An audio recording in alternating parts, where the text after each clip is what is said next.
Oke, selamat datang Sobat Mari Belajar di Meja Belajar. Meja Belajar itu media edukasi jelajah teknologi bersama Mari Belajar ya. Bersama saya Ridi dan kali ini kita ditemani oleh seorang ahlinya ahli, core of the core di AI ya. Beliau adalah Pak Agus Suparno ya. Pak Agus Suparno adalah Microsoft MVP khusus di AI. Jadi beliau memang expert di bidang AI. Selamat malam Pak Agus. Selamat malam Pak Ridi. Oke, alhamdulillah nih. Kayaknya pegiat AI lah. Kita senang banget Pak Agus di sela-sela kesibukannya membuat website, membuat mobile apps, ya kemudian jadi speaker person di mana-mana, tapi mau menyempatkan bersama Mari Belajar di podcast Meja Belajar ini. Oke. Pak Agus pasti karena ini MVP-nya MVP AI, pasti setiap hari belajar AI ya Pak ya. Pertanyaan saya seperti itu, pasti belajar AI ya gitu. Mau nggak mau akhirnya. Iya. Oke. Dan teman-teman kali ini kita akan bahas bagaimana AI di masa lalu yang merupakan kenangan kalian dan di masa yang akan datang. Terutama kita akan bahas tentang aspek generatif AI. AI di Indonesia, AI itu adalah salah satu hal yang menjadi prioritas ya. Bahkan saat ini ya banyak penggiat bahkan negara pun berinvestasi di AI.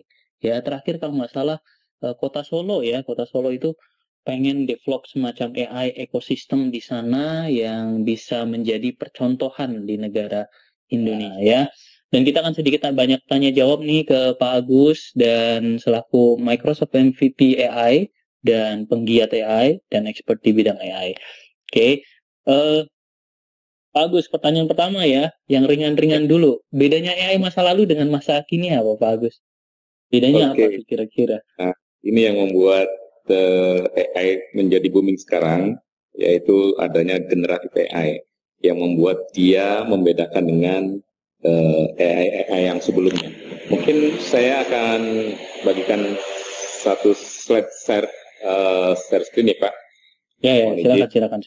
Nah, jadi kalau sobat-sobat Mari Belajar pernah tahu bahwa artificial intelligence itu adalah belum full screen itu Pak, belum full screen.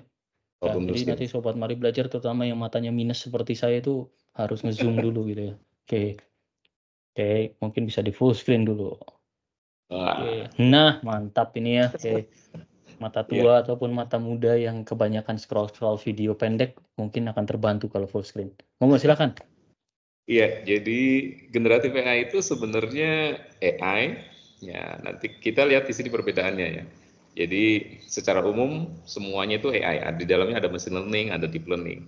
Nah, kalau deep learning itu, kalau machine learning itu dia bisa sederhananya begini. Machine learning itu dia bisa pinter kalau diajarkan gitu. Ya, dia bisa pinter kalau diajarkan. Kalau nggak diajarkan dia nggak pinter. Kalau deep learning, nah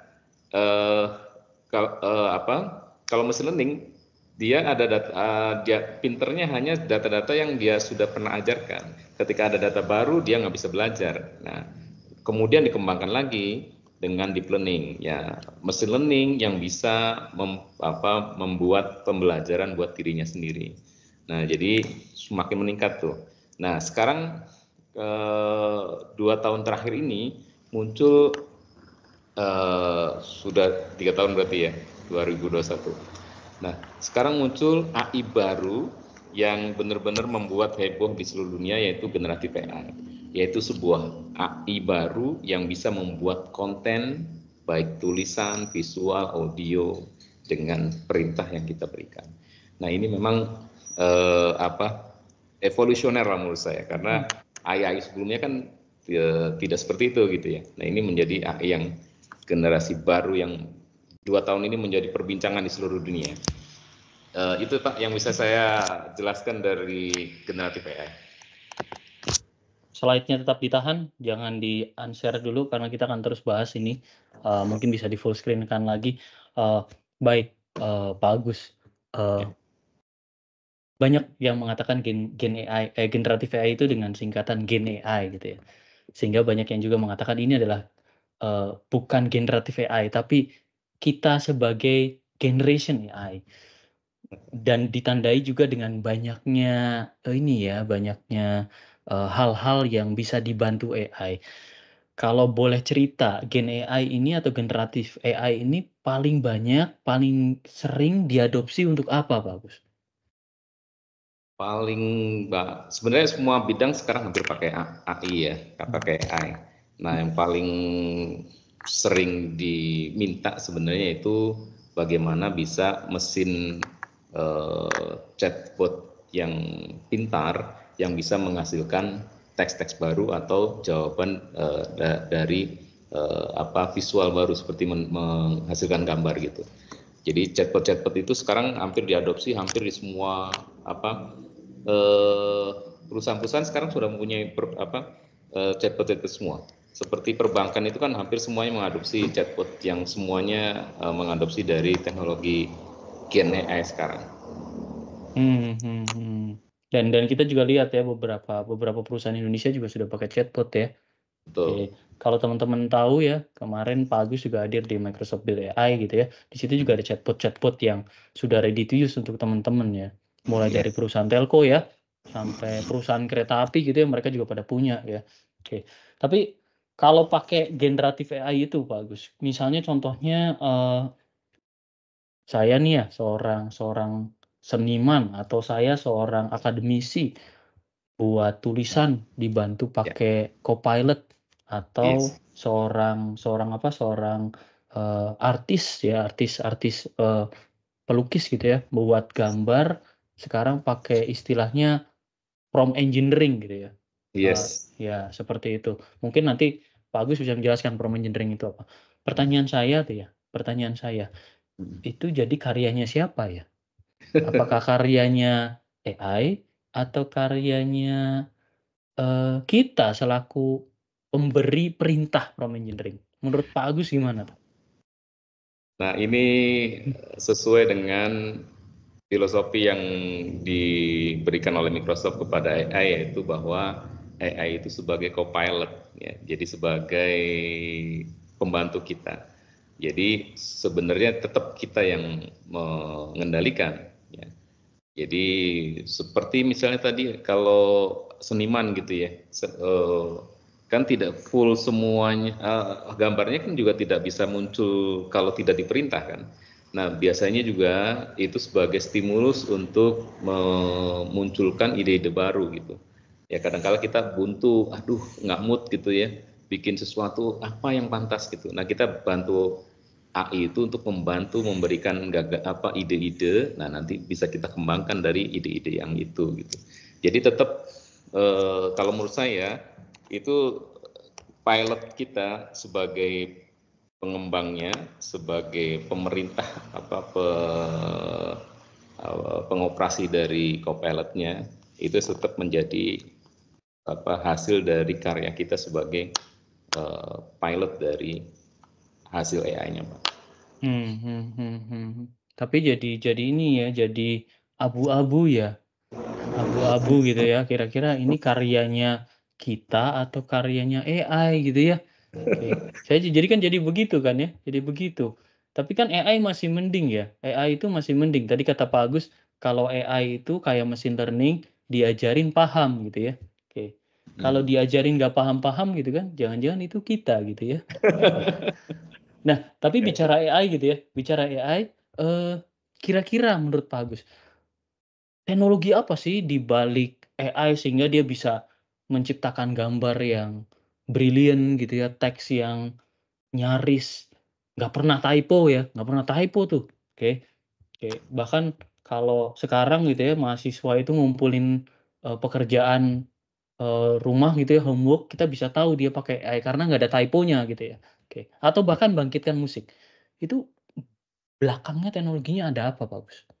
Kok bisa sampai sekeren itu? Nah, kenapa generatif AI menjadi tren ya, salah satunya dengan kemunculannya ChatGPT, yaitu karena model pembelajaran di belakangnya yang luar biasa besarnya gitu ya.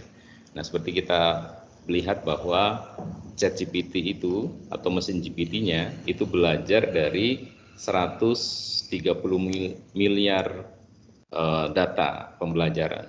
Ya, dibandingkan dengan AI sebelumnya yang hanya sekitar antara 10 ke bawah gitu, AI yang sudah pernah ada sebelumnya.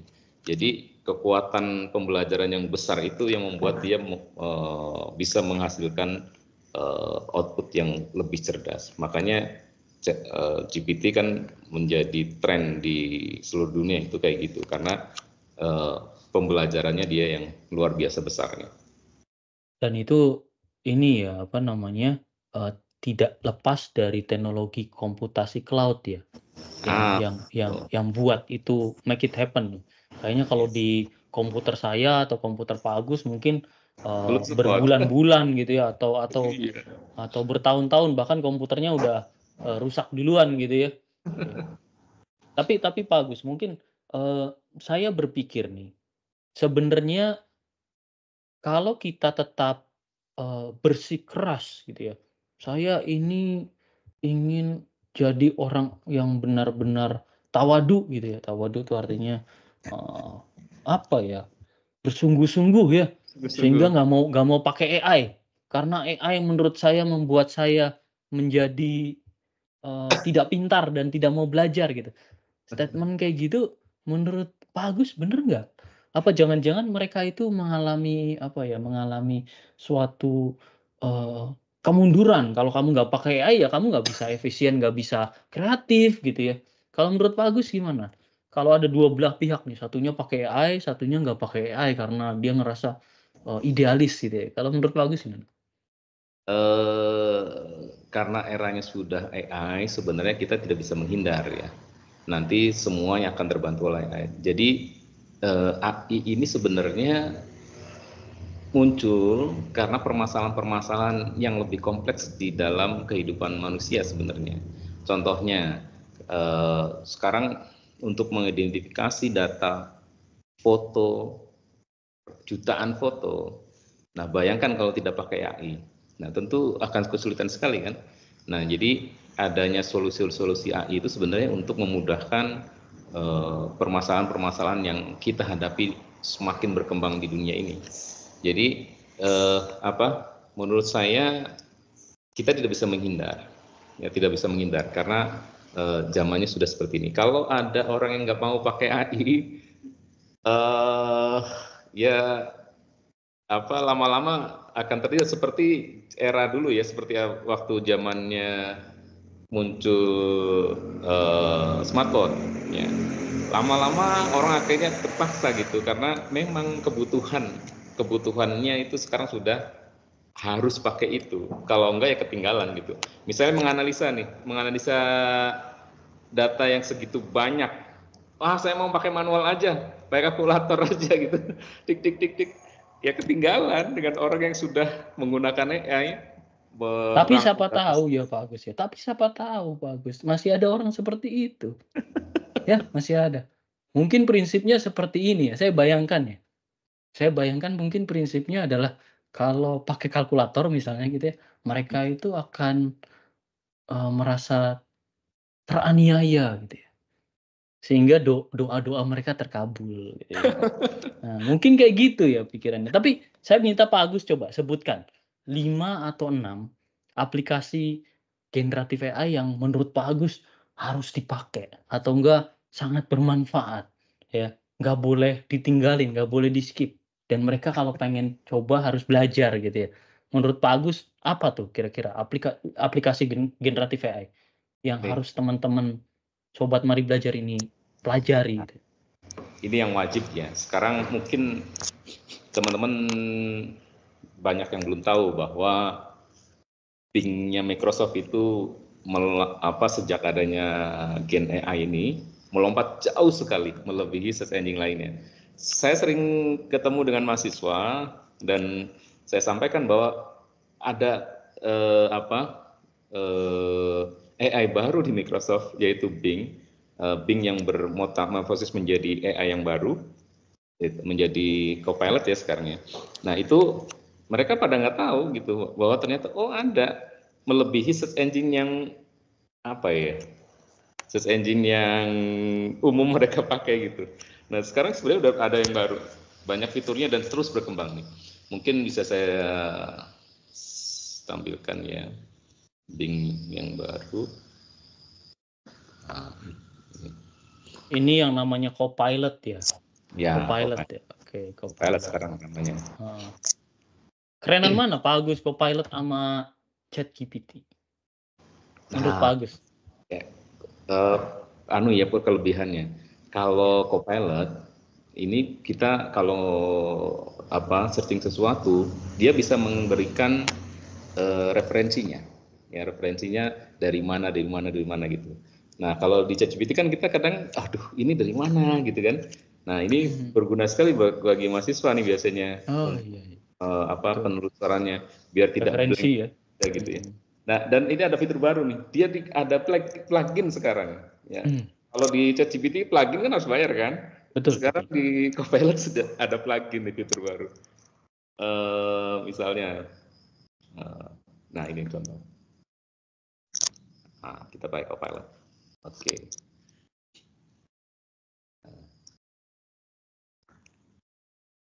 Oke.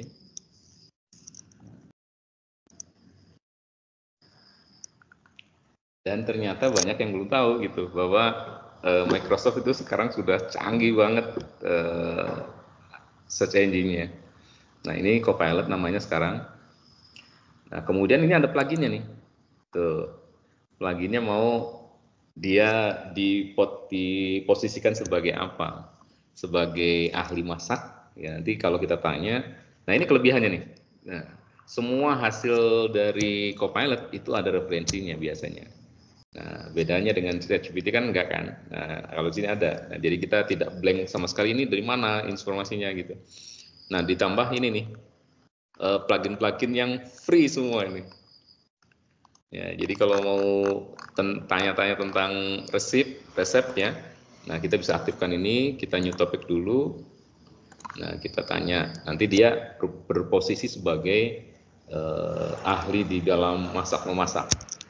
Buatkan resep nasi goreng, daging kambing, acar ikan, dan kelapa muda. Oke, dan kelapa muda. Nah, itu tuh. Oke ya. Oh, jadi plugin itu membuat dia spesifik ya? Jadi kayak spesialis gitu ya. Oke. Dan ini free gitu, luar biasa ya. Iya. Dan banyak orang yang belum tahu. Mudah-mudahan dengan podcast ini sobat mari belajar bisa memanfaatkan dengan optimal nih ya fitur-fitur baru dari Copilot. Ya, beda loh sekarang Bing, nggak kayak dulu. Iya. Harus coba, sekarang harus coba. Keren banget sih. Ya. Saya membayangkan di belakang itu komputasi cloud-nya seperti apa gitu ya. Apalagi ini diberikan secara cuma-cuma kepada seluruh rakyat ataupun bukan cuma seluruh rakyat Indonesia ya. Mungkin alien datang pun gratis gitu ya nyobain Copilot ini gitu ya. Oke. Dan apalagi ada plugin ya. Itu plugin berarti bisa membuat dia mungkin kalau Copilot ini S1 dengan plugin dia jadi S2 gitu ya. Oke. Betul. Saya membayangkan ini kalau misalnya sobat mari belajar pengen sekolah lanjut gitu ya, S2 atau mungkin yang tadi D3 pengen S1 kayaknya dengan adanya Copilot ini kalian bisa cepat lulus gitu ya. Tapi harus punya etika gitu ya, etika penggunaan AI. Nah, gitu. Nah, ngomong-ngomong etika, Pak Agus, kan generatif AI ini pasti berkembang ya. Iya. Ya, mengenai generatif berkembang. Dan perlu ada ethical AI ya. Menurut Pak Agus ya, perkembangan apa yang bakal terjadi ke depannya ya? Apa yang akan terjadi dengan ada generatif AI ini? Ya, apakah umat manusia akan musnah gitu ya, kemudian datang negara api yang menyerang atau apa menurut Pak Agus? Ketika ada generatif AI ini diadopsi secara banyak atau oleh banyak orang, apa perkembangan ke depannya kira-kira? Jadi setiap ada teknologi baru pasti memang ada pro dan kontra atau ada sisi negatif dan positifnya. Ya. Kalau saya lihat dengan kemunculannya AI ini banyak membantu sekali perusahaan-perusahaan untuk memecahkan permasalahan-permasalahan yang dulu mungkin dikerjakan lebih lama, sekarang lebih cepat. Contohnya CarMax ya.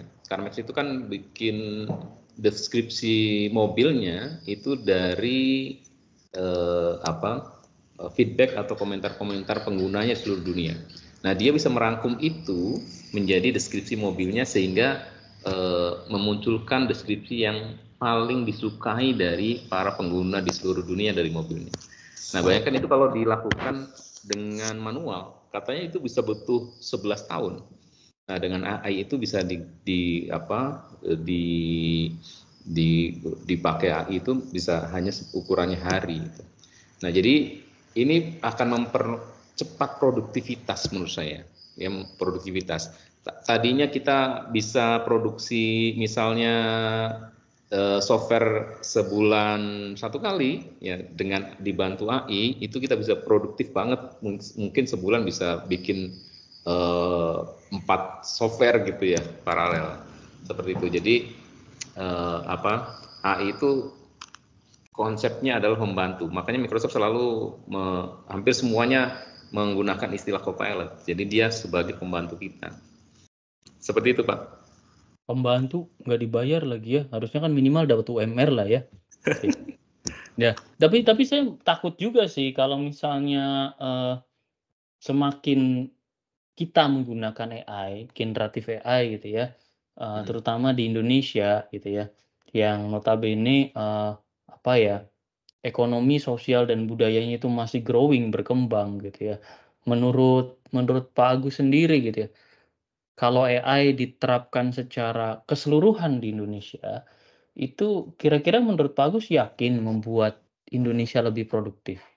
Atau malah jangan-jangan sebaliknya nih, Indonesia menjadi kontraproduktif. Semua anak-anaknya males belajar nulis gitu ya. Mereka menyerahkan diri gitu ya kepada AI. Ya, oke.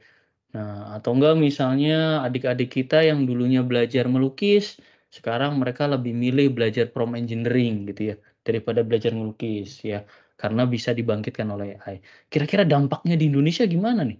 Ya. Ya, pasti ada muncul potensi pekerjaan-pekerjaan baru kayak tadi prompt engineering gitu ya. Di samping pasti juga ada profesi-profesi yang hilang nanti, ya kayak administratif gitu kan, karena ada chatbot jadi customer service banyak yang hilang kan. Nah, tapi akan muncul profesi-profesi baru sebenarnya. Nanti kalau semua perusahaan mengimplementasikan AI akan butuh developer AI, prompt engineering yang baru. Nah, kalau tadi dilihat bagaimana kalau nanti orang menjadi males gitu ya untuk berkarya, saya kira sih enggak, karena tetap idenya atau yang memerintahkannya kan tetap dari orangnya. Jadi kalau AI-nya tidak diperintahkan, dia tidak mungkin liar jalan sendiri gitu. Ya, jadi tetap kendalinya ada di kita sebenarnya sebagai pilotnya. Itu ya Pak. Ya, betul. Make sense. Tapi saya juga khawatir jadi sesuatu yang dulunya luar biasa gitu ya, sekarang jadi biasa banget pakai AI. Bener nggak? Jadi justru teman-teman sobat mari belajar juga coba kita berpikir bareng-bareng gitu ya. Jangan-jangan dengan adanya AI ini kita justru di-challenge untuk lebih kreatif daripada AI. Ya. Yes, Atau menggunakan AI untuk seperti tadi ya, Copilot, supporting ya. Sidekick-nya kita untuk buat karya yang lebih bagus lagi. Tapi ngomong-ngomong Pak Agus, kalau di Indonesia misalnya, bidang apa sih yang paling menguntungkan dengan adanya AI? Apakah bidang pariwisata atau bidang akademik atau apa Pak Agus? Menurut Pak Agus apa bidang yang paling menguntungkan dengan ada AI? Dan bidang apa yang paling dirugikan karena ada AI? Ya, misalnya bidang apa ya? Bidang pelatihan gitu ya, jangan-jangan sekarang udah bisa belajar sendiri lewat AI gitu. Apa bagus untuk bagus? Ya, yang paling diuntungkan sekarang sebenarnya para developer ya, karena developer bisa kebantu sekali dengan adanya GitHub Copilot. ya sekarang yang terus berkembang di Indonesia kan perkembangannya luar biasa tuh developer di Indonesia. Nah itu bisa kebantu sekali dengan adanya Copilot-nya itu. Terus kalau tadi bicara apa ya yang akan tergeser tadi ya tadi profesi-profesi yang contohnya tadi memang translator itu kan mulai sekarang sudah tergantikan. Bahkan betul tadi pembelajaran itu sekarang bisa menggunakan AI gitu. Banyak aplikasi-aplikasi AI yang bersebaran gitu kan, bagaimana belajar bahasa Inggris konversasional menggunakan AI gitu. Jadi nanti pasti ada sisi-sisi yang akan tergerus, tapi ada juga sisi-sisi yang muncul baru gitu. Selalu teknologi kan kayak gitu. Kalau saya sih mikirnya begitu ya, selalu optimis gitu. Ya memang pasti ada yang tergerus, tapi itu sebenarnya untuk untuk lebih baik gitu. Nah pasti nanti juga ada muncul-muncul profesi-profesi baru untuk mendukung itu. Dan yang paling penting sebenarnya gini, dari semua inovasi yang ada di dunia ini, ya itu kan muncul karena menghadapi permasalahan yang kompleks yang sekarang. Ya mungkin dulu kalau AI generatif AI muncul di tahun 45 kayaknya juga nggak berguna gitu karena zaman itu internet belum cepat, transformasi belum seperti sekarang gitu. Nah sekarang internet sudah cepat seperti sekarang ini dengan koneksi yang luar biasa. Kalau nggak dibantu AI ya kita bisa memahami yang banyak itu bagaimana caranya. Kita punya artikel nih, suruh baca paper 100, coba rangkum, bayangkan berapa hari. Kalau dulu tuntutannya kan seperti itu. Tuntutannya dulu udahlah karena tidak begitu terkonektivitas dengan kampus-kampus yang seluruh dunia, ya belajarnya cukup dari perusahaan kampus yang mungkin hanya skripsi hanya berapa ratus atau yang sesuai bidang mungkin hanya 2, 3 atau 10 gitu. Nah, sekarang dengan terbuka lebarnya informasi dengan internet yang luar biasa, nah dituntut untuk mengadopsi semuanya biar memunculkan ide baru. Nah, itu kan tantangannya dunia sekarang. Kalau tidak dibantu dengan teknologi yang bisa mengatasi membantu itu, ya akan lama jadinya prosesnya kita, Pak. Iya, make sense ya, make sense. Saya bayangin kalau misalnya AI udah ada di tahun 45, mungkin naskah proklamasi kita bukan dibuat oleh para pendiri bangsa Indonesia ya, dibuat oleh ChatGPT ya. Saya bayangkan seperti itu ya. Oke. Saya mengarahkan ke sana. Tapi kan pada saat kita setup AI, yang kita tahu kan nikmatnya. Makanya kan ada tuh istilah nikmat apa yang kau dustakan gitu ya. Kita kan hanya menerima nikmatnya ya. Kita nggak lihat belakangnya gitu ya. Kita nggak lihat kerumitannya. Contohnya ada istilah apa tuh model bahasa besar, large language model itu kan ruwet banget kan ya. Oke. Tapi kan benar-benar seperti tadi kata Pak Agus, kalau dulu kita misalnya harus ngerangkum itu pakai stabilo ya. Oke, inget ya stabilo tahu yang hijau-hijau gitu ya. Saya ingat banget waktu S3 tuh pakai stabilo terus terus iya, papernya dibawa gitu ya. Terus dibaca satu-satu. Mungkin sekarang udah nggak laku stabilo, printing juga jarang gitu ya. Karena pakai AI semua gitu langsung rangkuman gitu ya. Nah, dan di belakangnya kan ada sesuatu yang magical happen gitu ya. Dan seperti yang kata di Pak Agus yang hadir ya, acara Pak Agus hadir ya, Microsoft Build AI Day gitu ya. Ataupun perusahaan-perusahaan lain yang komitmen di AI. Mereka investasi AI di Indonesia. Menurut Pak Agus, ngapain sih mereka investasi AI di Indonesia? Apa reason-nya? Buat apa mereka invest AI di Indonesia? Bukannya data center itu udah lumayan stable di Singapura, di Australia gitu ya, di East Asia gitu ya. Menurut Pak Agus kenapa mereka sampai berinvestasi AI di Indonesia? Ada apa di Indonesia? Pertama, katanya berdasarkan penelitian itu Indonesia akan menjadi 3 besar PDB-nya di Asia Tenggara. Jadi prediksinya ke 2026 itu Indonesia akan ekonominya akan 3 besar di Asia Tenggara. Jadi ini membutuhkan peluang untuk perkembangan AI di Indonesia. Yang kedua, beberapa personalisasi yang terkait dengan peraturan dan sebagainya dibutuhkan data center yang khusus di kita. Ya, kita sebagai developer yang nomor 3 di Asia Pasifik itu terbanyak. Nah, kan belum memiliki data center. Nah, ini akan lebih baik kalau di Indonesia kita memiliki sendiri. Terus dari investasi itu katanya juga akan mendidik 840.000 orang agar bisa memahami atau mempelajari tentang AI ini. Itu sih, Pak. Saya tuh sebenarnya takut kalau ada kata-kata kayak gitu. Jangan-jangan kita ini dididik untuk menggunakan AI gitu ya. Bukan dididik untuk belajar mengembangkan AI. Beda ya, Pak Agus ya. Sobat-sobat mari belajar juga pasti paham. Dididik menggunakan AI. Seperti layaknya kita dididik untuk menyetir mobil, bukan dididik untuk memperbaiki atau merancang mobil gitu ya. Ya, sehingga jangan-jangan targetnya karena Indonesia pengen jadi segmen target market yang ini ya, yang seksi banget untuk consumerization gitu ya. Oke. Sehingga kalau kondisi seperti ini, Pak Agus, artinya kan kita nggak boleh di posisi sebagai pengguna aja, kita harus terlibat dalam mengembangkan AI itu ya.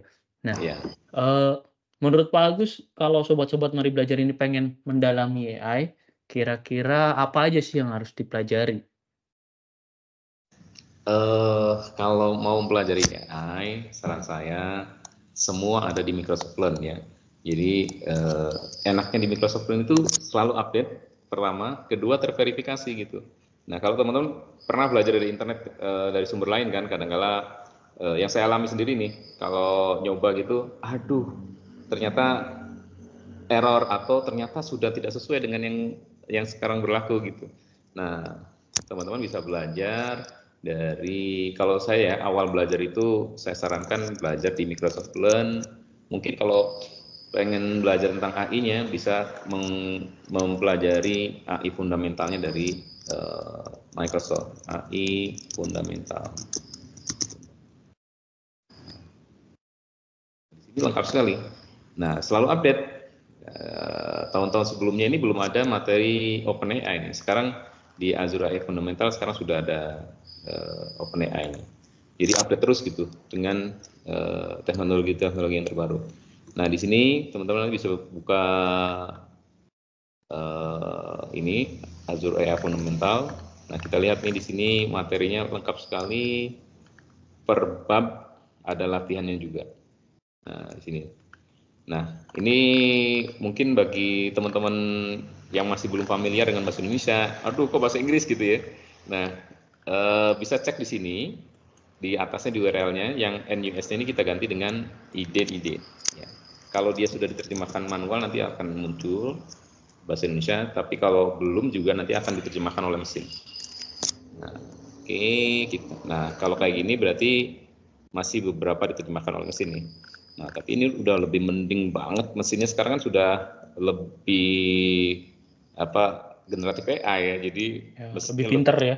Lebih pinter sekarang, bahasanya lebih luas lah dibandingkan dulu gitu. Dulu kan terjemahannya, waduh. Nah sekarang, nah ini nih luar biasa nih. Jadi mulai dari konsep dasar sampai dasar stack analisis bahasa. Ya. Nah sekarang sudah ada generatif tuh. Ya dulu belum ada. Nah, makanya ada OpenAI juga. Jadi enak sekali di Microsoft Learn itu update terus materinya, dan kalau Anda coba itu pasti sudah diverifikasi, karena udah diverifikasi jadi gitu kalau dicoba. Ya. Berarti belajar AI itu nggak perlu belajar machine learning ya Pak Agus ya? Nggak perlu kita belajar machine learning, nggak perlu belajar deep learning, nggak perlu kita belajar yang lain, bener nggak? Apa kalau saya belajar AI harus belajar itu semua? Statistik mungkin atau matematik? Ya, dengan perkembangan zaman yang sekarang sih ada ini ya, kalau kita pengennya mengadopsi buat perusahaan yang nggak perlu terlalu dalam gitu tentang bagaimana di belakang layarnya, perusahaan pengen bikin chatbot kan kita nggak mesti harus mengerti LLM-nya gimana dan yang Yang penting adalah hasilnya di perusahaan udah bisa running gitu. Nah, makanya untuk bisa untuk AI yang bisa dalam, nah itu dikhususkan bagi para peneliti lah. Oke, kalau peneliti oke lah, kita belajar sampai bagaimana ini bisa seperti itu, machine learning bagaimana, deep learning bagaimana, algoritma yang terlibat apa. Nah itu bagi peneliti oke. Tapi bagi perusahaan, organisasi yang pengen mengadopsi di Microsoft itu sudah disiapkan AI yang siap diadopsi oleh perusahaan tanpa harus mempelajari yang keruwetan tadi itu. Biarkan semuanya itu diurus oleh Azure gitu. Oke.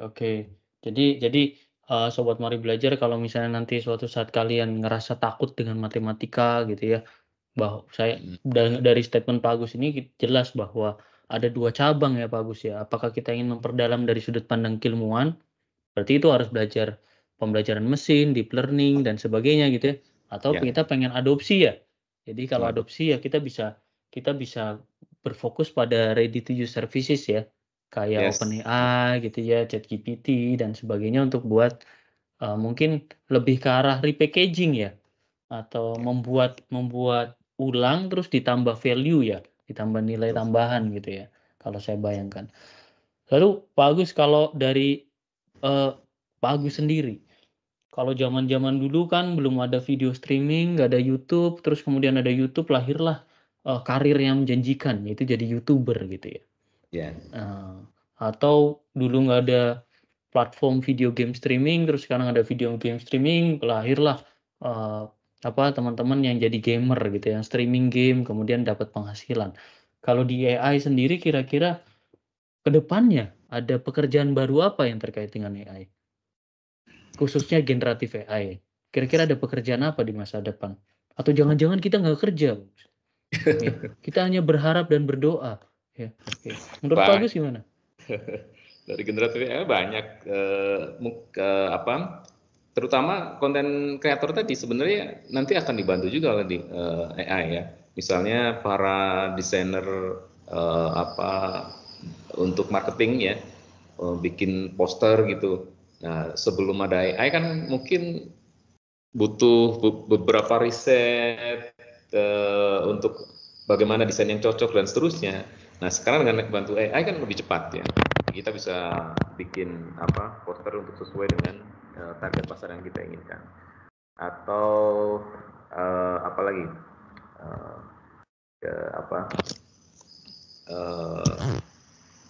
prompt engineering ya. Tadi juga sudah sempat saya sebutkan bahwa nanti juga akan muncul profesi-profesi baru gitu yang terkait dengan generatif AI ini. Terus apa lagi Pak tadi Pak? Iya, intinya adalah pekerjaan-pekerjaan baru. Kalau pekerjaan-pekerjaan yang hilang seperti tadi Pak Agus bilang ya, mungkin penerjemah gitu ya, kemudian reviewer gitu ya, reviewer. Oke. Kalau pelukis kira-kira bakal musnah nggak Bagus? Pelukis, menurut saya sih enggak ya. Enggak lah, karena painting kan pakai tangan. Iya. Kecuali pemahat ya. Enggak ya, kecuali nanti ada AI yang bisa create dari 3D printer gitu ya. Jangan-jangan nggak ada. Dari 3D printer, nah itu. Karena kemarin saya lihat tuh di Jepang tuh ya, di Jepang itu kalau Sobat Mari Belajar tahu itu udah ada AI yang bisa buat makanan ya pakai 3D printer. Jadi dagingnya itu daging palsu ya, bukan dari sapi tapi dagingnya dari protein sintetis gitu ya. Tapi rasanya sama dengan kualitas daging itu kan, wah ini daging apa bukan gitu. Jadi bener-bener semu gitu. Itu kan bukan bahaya, itu unik banget gitu ya. Oke. Jadi kalau Pak Agus sendiri merasa karir kita itu aman nggak ya dengan adanya generatif AI ini? Saya mau nanyain dulu, karir kita aman nggak nih? Karir yang di bidang pendidikan ya? Iya, apapun itu, karir kita yang sudah terjadi di masa sekarang itu harus adjustment nggak? Atau jangan-jangan ya sudah gini aja gitu, atau kita harus adjustment ya? Kita harus kita harus mungkin belajar lebih giat atau apa gitu ya. Menurut Pak Agus kira-kira ada adjustment karir nggak setelah ada generatif AI? Pasti ada, karena tadi ya nanti pasti akan orang mintanya jadinya akan membandingkan dengan hasil dari AI gitu. Ya, misalnya tadi reviewer ya atau translator. Oh, translator AI lebih cepat kok. Kamu Iya ya, translator lama banget. repot juga ya. Saya Iya. bayangkan gitu. 5 tahun yang lalu kan bilang kita programmer gitu ya, suruh ngerjain software 2 minggu gitu ya. Jangan-jangan dengan adanya AI mereka menganggap udah programmer buat softwarenya 2 jam gitu. Oke. Atau enggak kapan deadline-nya? Deadline-nya kemarin gitu. Nah, itu kan bahaya banget kan ya. Oke. Nah, gitu. Nah, Ya, pasti ada kayak gitu. gawat sekali. Oke Pak Agus, ini udah cukup lama nih kita ngobrol, tapi obrolannya tetap seru. Menurut Pak Agus, ada pesan nggak untuk Sobat Mari Belajar atau untuk kita semua dalam menghadapi atau menerima generatif AI ini sebagai salah satu bagian culture change atau perubahan kultur ya. Perubahan kultur saya lihat. Zaman dulu kita nge-search di search engine. Sekarang dikit-dikit ke Copilot gitu ya. Itu kan ada culture change ya. Ya. Oke. Dulu kita curhat ke temen gitu ya. Sekarang kita curhat ke Copilot gitu ya. Oke. Nanti kita nanya jodoh juga ke Copilot. Berdoa juga ke Copilot. Kan itu ada pergeseran culture gitu ya. Oke. Ya enggak sih kalau berdoa masuk ke Copilot ya. Oke. Nanti tolong editor di ini ya dipotong. Gitu. Nah, kalau menurut Pak Agus sendiri ya. Apa yang harus kita lakukan? Pesan dan kesan apa yang harus kita lakukan menghadapi culture change ini? Nggak tahu ya. Kalau saya tidak terlalu fokus dengan ketakutan-ketakutan tadi ya. Karena nggak tahu, saya selalu optimis gitu bahwa ini sebenarnya ada banyak peluang di depan gitu dengan adanya teknologi ini. Jadi justru akan menimbulkan peluang-peluang baru, potensi-potensi baru, usaha-usaha baru atau solusi-solusi baru. Kayak saya waktu Imagine Cup 2023 itu sempat kagum juga gitu. Oh, bisa terpikir seperti itu ya, bahwa untuk menangani sampah di laut itu bisa menggunakan AI gitu. Bagaimana suatu alat yang bisa memilah mana sampah organik dan bukan yang kemudian bisa diolah. Jadi potensinya akan banyak sekali dan kita hidup kan masih banyak masalah gitu. Jadi saya pikir sih AI itu akan menyelesaikan banyak masalah kita gitu. Ya. Jadi masalah ya, jadi banyak masalahnya. Iya, jangan takut, justru ini akan menyelesaikan masalah kita. Nah, tadi ada investasi di Microsoft, katanya akan ada beberapa pelatihan nih nanti buat anak-anak muda, sobat Mari Belajar. Mudah-mudahan dengan adanya investasi ini bisa meningkatkan, katanya harus generasi muda tuh yang harus belajarnya. Nah, maka kayaknya kesempatan besar deh ke depan kalian untuk akan mendapatkan kesempatan untuk dididik menjadi ahli-ahli developer AI di Indonesia gitu. Biar dengan nasib generasi sepuh kayak kita gimana Pak Agus? Itu problematik tuh ya. Generasi muda yang diajak ya. Ada eranya Pak. Kita membimbing mereka biar sesuai arah gitu, sesuai track. Iya keren ya. Oke. Teman-teman juga nanti kalau misalnya ingin memperdalam atau ingin diskusi lebih lanjut, nanti akan ada webinar khusus ya dari Mari Belajar terkait AI, perkembangannya dan generatif AI. Nanti acara itu cukup seru juga sih ya, bukan cuma bagi-bagi goodies ya yang seru ya, tetapi juga ada banyak semacam terapi mind blowing gitu yang bikin teman-teman tahu gitu ya, kok ternyata AI bisa dipakai untuk ini gitu ya, seperti tadi kata Pak Agus gitu ya, AI bisa dipakai untuk memilah sampah, memilah memilah tulisan gitu ya, memilah jodoh.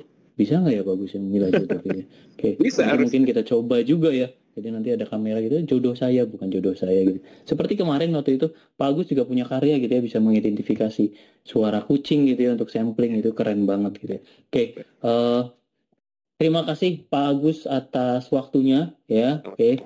Terima kasih sekali sudah berkumpul, bersilaturahim bersama teman-teman sobat-sobat Mari Belajar di sini.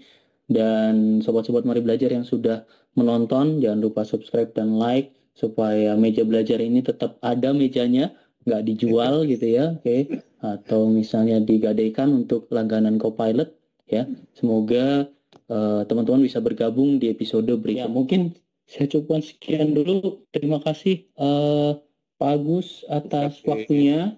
Dan terima kasih Sobat Mari Belajar. Thank you semuanya. Semoga kita semua sehat dan kita bisa hidup berdampingan dengan AI tanpa dimusnahkan oleh AI. Oke, sampai jumpa ya di episode selanjutnya. Thank you. Terima kasih.